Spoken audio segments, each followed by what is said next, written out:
Hey guys, it's Evan here with the Diligent Wholesaler. We're coming at you live on Facebook with another Facebook Live event. This is episode number 2. Hopefully we'll be coming out with more of these every single week.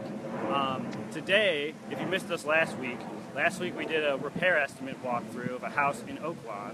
And today we're going to do a little bit of a repair walkthrough, but the more important thing we're doing today for you is that at the end, Wendell here is going to go over all of the numbers on our rent-to-own deal that we're working on right now. So that's good for you. You're going to get a good idea of what the repairs are like on this house, and you're going to get a good idea of how we acquired this property, what we acquired it for, what our exit strategy is, and how we intend to profit on this property. So right now we're in Bellwood. Bellwood is a fantastic city to be in for investors right now. We actually just did a lot of our research, and about 9.5% of every home sale in this city is an investor is involved in, which is crazy. It's like double the numbers I got from any other city in the area. We are on this house in Bellwood right now. Sorry, is a 4-bedroom, 2 full bath with a room for a bedroom in the basement. We're turning it into a bedroom. It could be used as a den or an office space. Yeah, let's get to it. I'm gonna walk through the repairs. On the outside, we're looking at replacing the front step here of the stairs on the walk-up. On the side here, if you look at the gutter, the downspout doesn't come out all the way, so in order to avoid flooding, we're going to extend the downspout away from the building. What's nice about this property is it actually was very recently rehabbed, so the amount of work that needs to be done is actually very low. Our original estimate was around $6,000, and after we went out to a few different contractors and got the estimates from them back, the best estimate was $6,600. So that shows that we're actually, we're only $600 off. That's pretty good for the scope of work that needs to be done on this project. This house has a sidewalk that runs along the side of it. At the bottom here, where my foot is, you can tell that there's a little bit of a crack that we're going to fill in with cement to avoid leak coming into the basement and ruining the walls. If we go into the back here,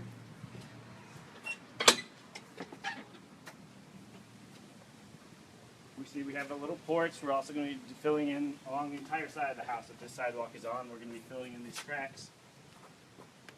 In the back, we also have another downspout on the gutter.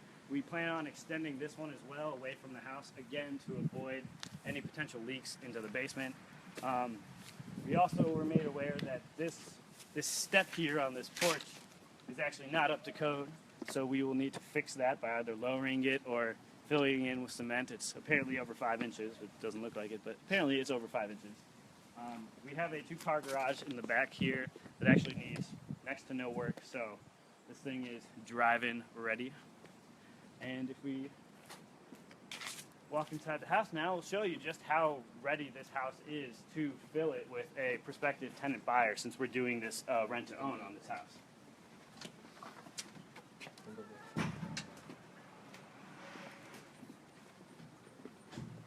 As you can see, this is a great street. I mean, we happen to have picked up one of the better houses on the street, which is great. And like I said, it needs very little work, so we purchased this house for $129,000, and we estimated that there were about $6,000 worth of repairs, and we have an ARV set at about $170,000.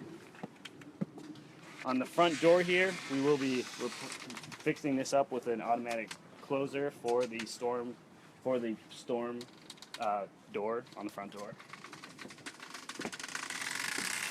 Inside here, the house is all hardwood floor with the exception of the steps that lead down to the basement and the basement floor itself. Inside, you can see we already have painters here getting to work on putting a nice neutral color on all the walls. That was one of the larger expenses, as I said, because this house is pretty much ready to go. You can see all the paintwork has started. This is the first, obviously we're on the first floor. Here is bedroom number 1. On the first floor we have 2 bedrooms as well as 1 bath. Across the hall we have the second bedroom.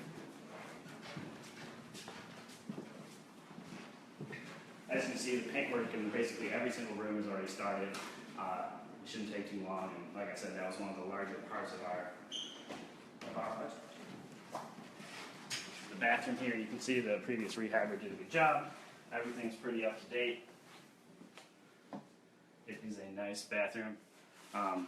Another part of our budget is replacing all of the CO2 and carbon monoxide alarms and making sure they all have better batteries. Again, a very low part of the budget. In the kitchen here, we do plan on taking out these appliances and getting in new ones. Now you say, oh look, they're stainless steel appliances. What could possibly be wrong? There was a bug infestation in this house, so we do have to get it fumigated. And the appliances are kind of hard to do that to, so we want to make sure that they're out and there's no risk that once we fill this house with a tenant buyer, that because there are so many nooks and crannies in an appliance, we want to make sure that we're not giving them an appliance that might have some nasty bugs still crawling around. So if we go upstairs now, you can see that even the stairs, there's just a little bit of paintwork that needs to be done on the sides to kind of even out the flow. The stairs up to the second level are in very good shape. The bedrooms, there's two on the second level, are also in very decent shape. Again, the only work that we're doing in this one is paint. This house is about 1,100 square feet, and once we're done, it will have a finished basement.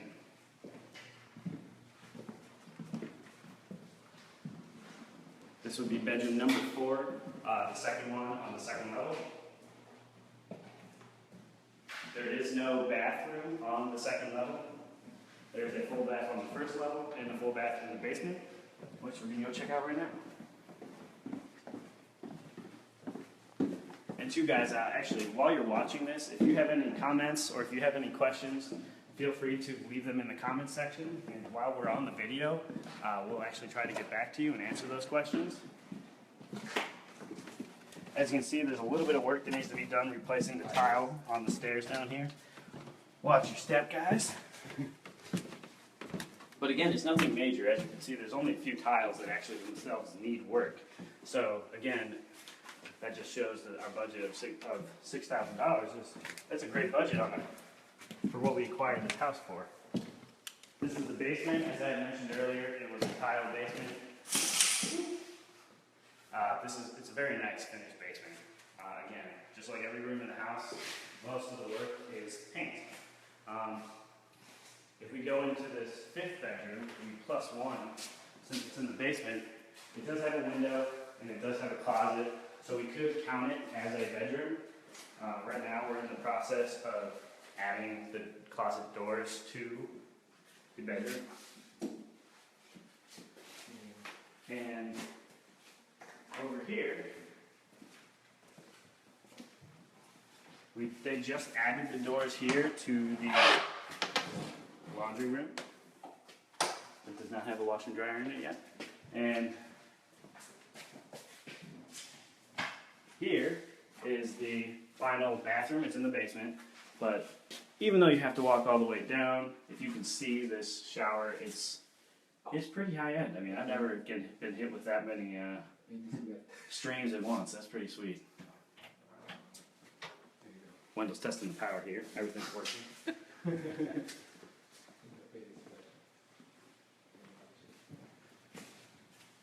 Like I said, guys, if you have any questions, please feel free to comment, and we'll try and get back to you as soon as we can. If you would like us to send you deals like this, as part of the Diligent Wholesalers mission, we're trying to come to you with the most as transparent as possible. We want all the numbers. We want to show you all of the numbers that we do on all of our deals, just like this one, so that moving forward, you feel comfortable enough with us to partner on any of the deals that we send out. Now, to get those deals that we do send out, you can go to our Facebook page, and there's a sign-up button on the front. And if you go to that, if you click on that sign-up button, it'll lead you to our webpage, thediligentwholesaler.com/find-deals. If you sign up there, you will get all of our deals as well as some of the tips that we send out just like this. In case someone missed this video, we will be sending it out via recording through that email blast as well. So now we can go up and... We actually had a question. What kind of properties do you wholesale? Are they all single family? Great question. Okay, so I'm in charge of the wholesaling. We will wholesale any type of property if the numbers work. So what's nice is when we acquire rent-to-own properties, I know I'm going a little off topic here, but when we do acquire rent-to-own properties, we can pay higher, we can offer a higher price on our offers than most flippers can. When we try to do a wholesale deal, typically that price is lower. So we will, to answer your question, we will wholesale any deal where the numbers make sense. We're in the process right now of trying to wholesale a deal that's a 38-unit commercial multifamily building. We've wholesaled condos before, one-bedroom studio condos in Chicago, outside of Chicago. Again, it comes down to the numbers for a wholesale. If we can get the deal for a number that works for us and works for the investors that we know, then it's a potential prospect for us to wholesale. Keep the questions coming, guys.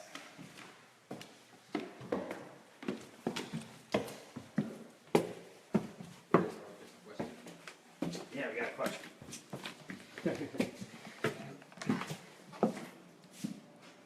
Alright guys, so the last part of this live video, Wendell is going to go over with you on the wall here The numbers.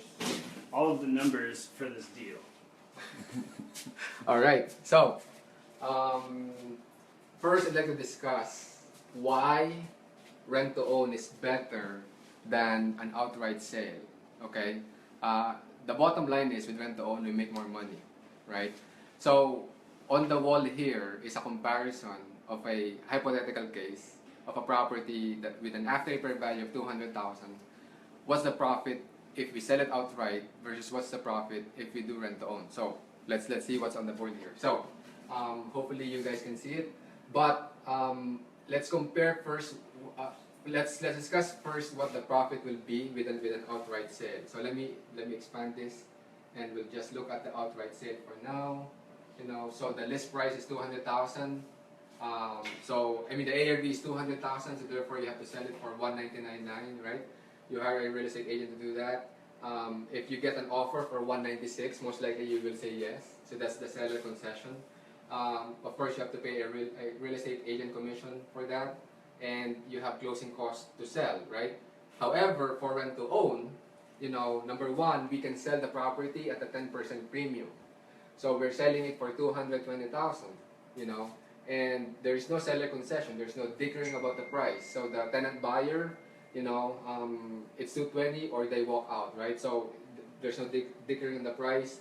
There's no real estate agent involved, so there's no real estate agent commission, and there's no closing cost. The buyer pays for all the closing costs. So by the time you deduct the purchase price, let's say you buy this for 120, you put 30 in it, it's worth 200. So you say, yeah, the numbers make sense. There's enough room in there. Well, let's see, right? The gross profit that you'll have by the time you deduct your cost, okay, is about $30,000. However, there is holding cost. A lot of investors forget about the holding cost. So what's the holding cost? Well, you have to pay taxes, insurance, utilities on a property, and usually when you buy it, right, you use a hard money loan or some sort of financing, right, and therefore you have interest payments that you have to pay. So for a $200,000 house, let's just say that every month it's costing you around $2,000 by the time you add your cost of money, your taxes, insurance, the cost of utilities. Well, why is there utilities when you're rehabbing a house? Well, you need to turn the electric on, right? You need to turn the water on. You need to turn the heat on, so that your your contractors should be able to rehab the house, right? So for a fix and flip or a house that you sell outright, the typical holding cost, or I would say your optimistic holding cost or holding time is 6 months. So that's $12,000 at $2,000 a month.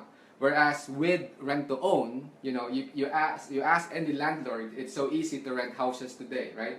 Like typically 30 days or less, they're able to lease a house. Well, for rent to own, we need someone better, than a normal tenant, and therefore I put there that the holding cost or holding time is 1/3. You know, so it's not exactly 1/6, right? For a rental, for example, but for a rent to own, let's say it's double that. So in 2 months, you know, once the house is rehab, you know, then you can easily find a tenant buyer. And the way we're doing marketing right now, you know, we have tenant buyers lined up even before we buy a property. So that holding cost will actually be lower, right? It's only the holding cost while the house is being rehabbed. So the other good thing about rent to own is that you have cash flow. You know, if you look at the right side, you know, so you have cash flow of $400 a month. That's, you know, $4,800 a year. So if you just compare the profit before tax and after tax, I mean, there's a huge difference. You have 17,000, you know, when you rehab a house versus 67,000 when you do the rent to own. And then by the time you do the after tax profit, right? You know, depending on your tax rate, the problem with a fix and flip, it's always short-term capital gains, and it can be as high as 40%. So if you're doing a lot of these flips, the IRS will eat up 40% of your profit. So think about that one. Every $100 you make, you give the IRS $40. You know, so why do that? Whereas with rent to own, you pay long-term capital gains taxes, which is usually 20%, right? So bottom line, after the IRS gets its share, you make 5 times more profit with rent to own, right? Now, you might be thinking, well, with rent to own, my money is tied up, right? Well, not necessarily, right? Because that $10,000, we get that as soon as we get a tenant buyer. So we get that $10,000 in 2 months, whereas you, the rehabber, get $10,000 after 6 months, right? And we can buy the house, fix it, and then pull the money out anyway by doing a cash out refinance. So we get the capital out to do it all over again. Hence, we love rent to own because you make more money, basically, right? Without paying so much in taxes, and you get the benefits of a rental property. You get passive income, you get you know, depreciation, right? All the tax benefits of having a rental property, and at the same time you get that big chunk of profit on the back end, which is, you know, $50,000, right? So for the same house, we can make 5 times the profit. Think about that one. So now I'd like to show you the profit that we are going to make on this house in Bellwood, you know, this house right here in 234 Granville. So these are the numbers, and I can share this calculator with you guys, but we have to know what the ARV is, the purchase price, the repair cost, estimated closing cost. You have the property taxes, you know, the insurance, what will be the utilities per month, you know, how fast do houses sell in this market. We put 0 because we already have a tenant buyer lined up. So, you know, so as soon as this house is fixed, we have a tenant buyer coming in. The time to refi or refinance out of the hard money is 6 months. So basically the whole strategy is, step number 1 is we buy using hard money, you know. So usually this spreadsheet is for our 50-50 partners. So if you want to become a 50-50 partner, let Eva know that you're interested. But basically, you put up half the cash, you put up the other half. You get the hard money loan in your name or in your LLC's name. We put up the other 50% of the cash, and we do all the work. To you, it's totally passive. So that's step number 1, right? And then once we get a tenant buyer in the house, you know, or in 6 months, you qualify for a cash out refinance using a conventional mortgage. Why a conventional mortgage? So that the interest rate is lower, right? So by doing it that way, you know, what's the rent for this house? Is it $1,500 a month? Yeah, it's $1,500 a month.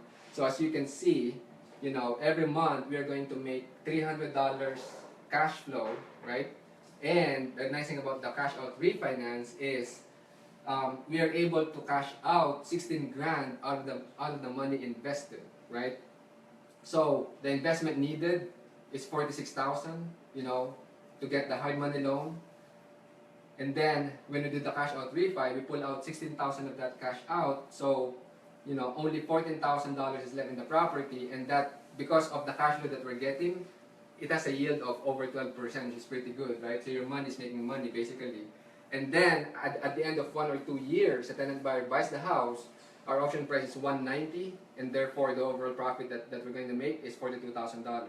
You know, so where can you find a strategy where if you invest 23 grand, you make 21,000 plus, right? So it's almost 100% ROI, but by the time you analyze it, it's 61%. Well, where can you find a 61% return on your investment? Nowhere, right? So that's why this rent-to-own partnership program is pretty cool. I have tons of people who are lined up who are willing to do it. So if you're interested in earning, basically doubling your money, let Evan know. You can email Evan at the Diligent Wholesaler. Or you can sign up in the Facebook page, right? We have the link for you to sign up as one of our buyers / joint venture partners. So that's what we do. We partner with people who want a great return on their investment, and then we love rent to own because we generate passive income through that. It's very good tax advantages, right? And we get the profit of a flip. In fact, we get a profit even better than a flip, right?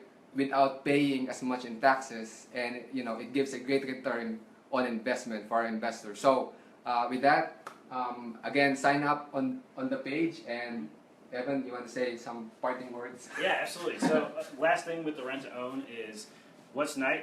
Wendell did a great job explaining the back end and how we profit and how you can profit if you partner with us on this deal. A great thing about acquiring rent to own is because our profit is higher than a normal flip, we can actually pay more than a flipper would be able to pay on the same property. So we can beat out offers from other flippers on most properties that we submit our offers to. So on the acquisition side of things, it actually increases your likelihood of getting an offer accepted. Aside from that, if you guys have any ideas on videos moving forward, we will gladly take any of your recommendations. We're definitely planning on doing more of these videos where we walk through and analyze the property, the deal that we're working on right now. And we will also be walking you through how we actually analyze a deal before we acquire the property. So that's going to be more of a filming us. You'll be watching our computer screen and we'll be narrating kind of how we go through a deal and say, hey, is this a good deal or is this a bad deal? Right. And there's a question, right? John, can you read the question? How is the purchase rent to own or subject to structured to allow rehab or legal authorization to get permits and or make improvements in this scenario?